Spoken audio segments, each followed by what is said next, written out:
Hey, what's up, everybody? BDO44 coming at you with another video. Alright, so I'm canvassing the trade machine for centers.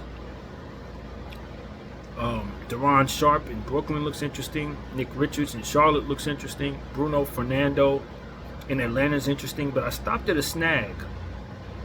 As I was canvassing the league, I stopped at a snag because I started looking at Darius Garland's contract. And I look at that and I say it's a 4-year deal. Now they just signed Donovan Mitchell for a 3-year deal that's pretty massive. And they have some salary issues, apron issues, I believe. You're going to have to pay Mobley soon.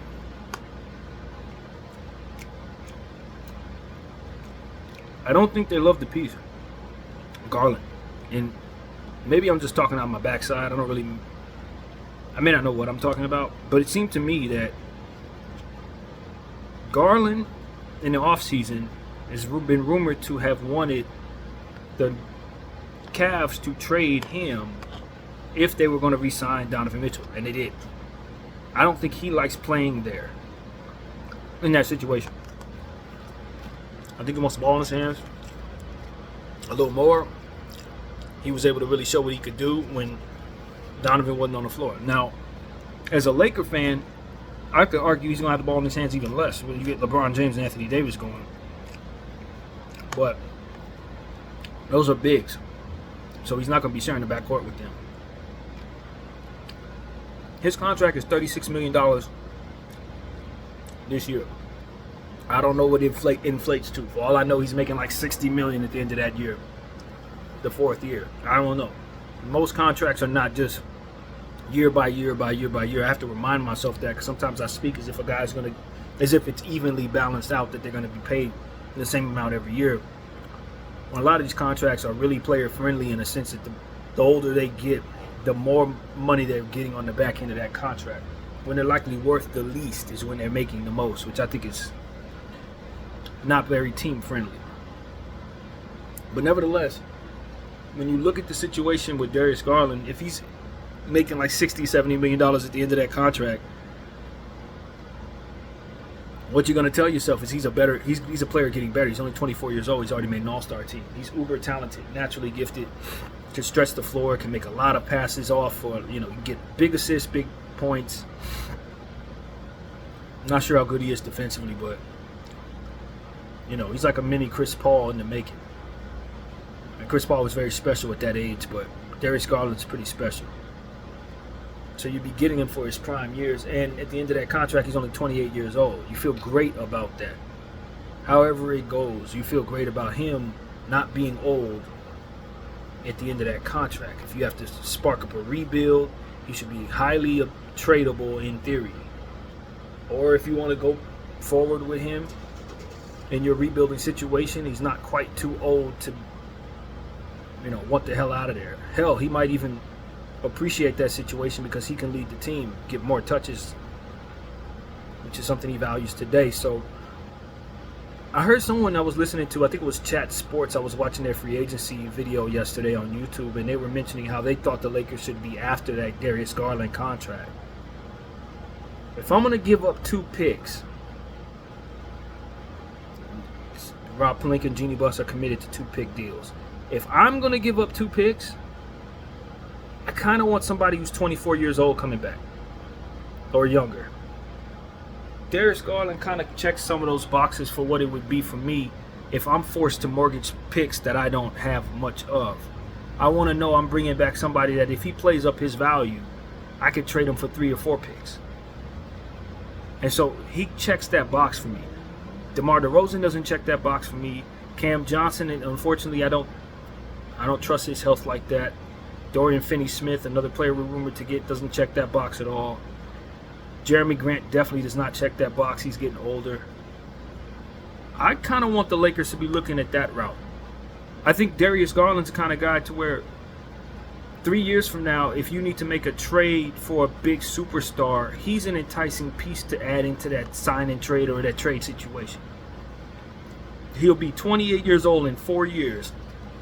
6 years, 30 years old. He's still going to have Lots of game left, even on the contract after the one he's on right now.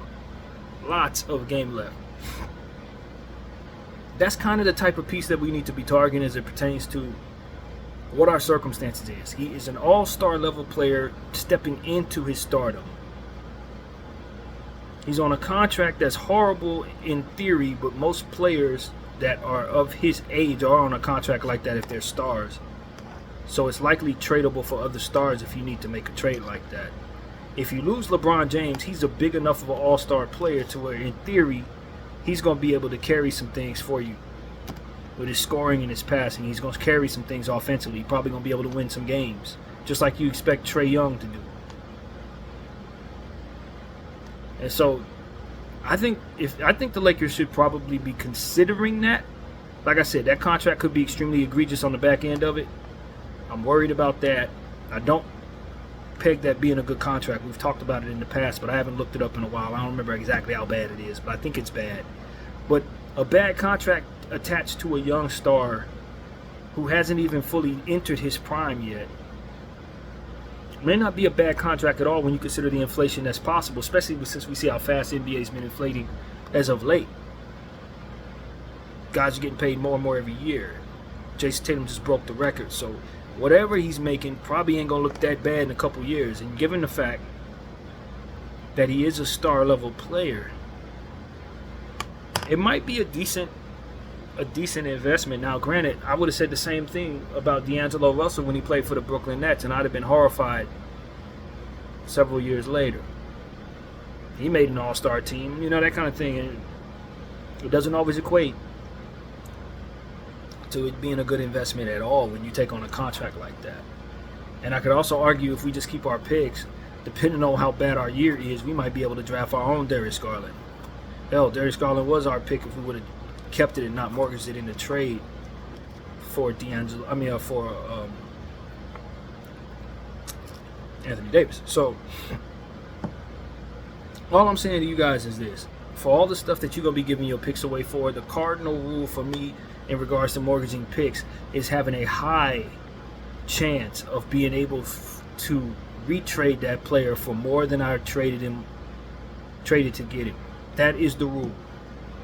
And I don't think that most of the stuff I'm hearing rumored follows that rule.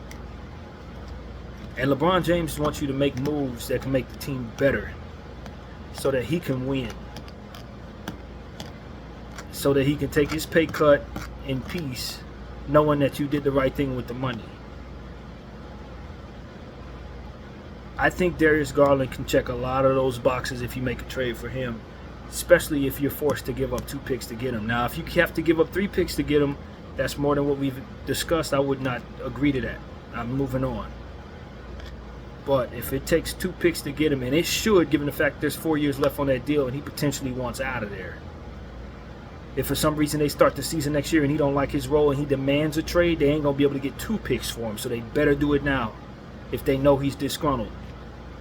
Or if they know he's uncomfortable. You don't want to wait until he gets disgruntled, and that would be my argument. They probably could get more for him if they do a deal with someone else, which is another reason why I want to do it now. Because if people get a whiff that he is unhappy any further than they already are, you might have other suitors who will want to get him. San Antonio or somebody like that. You don't want to get in a bidding war with teams like that. They got a lot of picks. But Darius Garland, I'd imagine, be excited about being a Laker. He's a clutch client, so you know that's not going to be a problem to facilitate him to L.A. He's a small guard who's not going to play a whole lot of defense, I don't think. But he's an extremely talented one that could do a lot of work on the offensive end. He's had his injury issues. But so did many point guards just like him at that age. Kyrie Irving had a lot of injury issues. Steph Curry had a lot of injury issues before they were 24 years old. They were brittle. And then they worked out. By the time they were 28, 29, they had done away with all those injury issues. I think Darius Garland's destined to leave Cleveland one way or another. I'd rather get him while he's still 24, because the younger he is, the more valuable he is to me. Unlike a guy like Jeremy Grant, who has 4 years left on his deal, and he's like 106 years old right now. Or a guy like DeMar DeRozan who wants 3 years on his deal, he's 176 right now.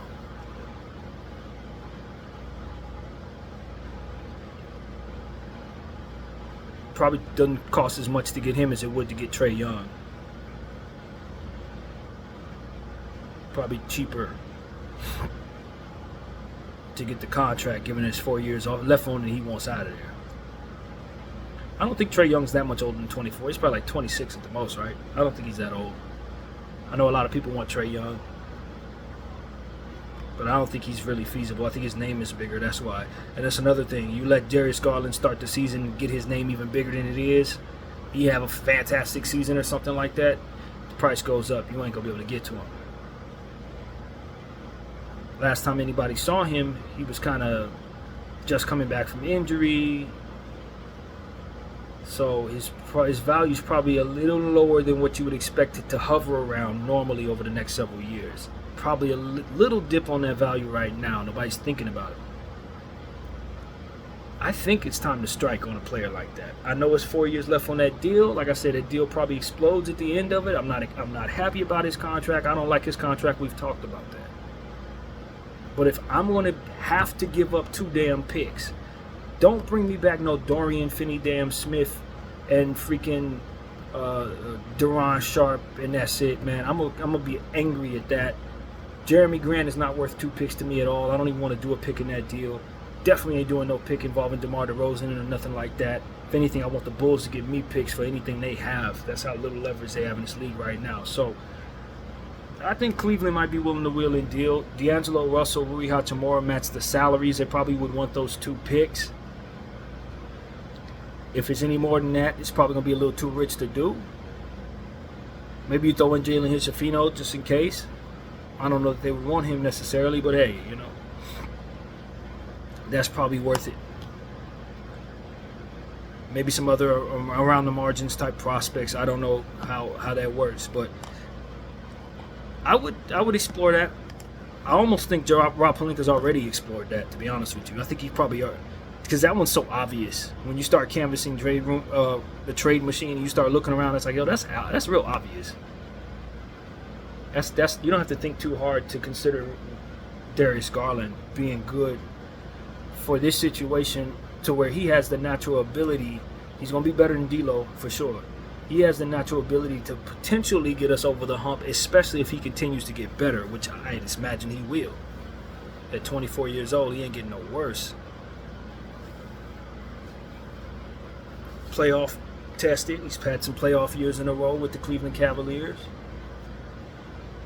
I'm not close enough to the player to know exactly how well he does in those situations. I would have to defer to somebody who's a Cleveland fan. I don't know. But all things considered, this is something I'm thinking about. If I'm forced to give up 2 picks, that's the type of move that I would probably be okay with if I had to do it.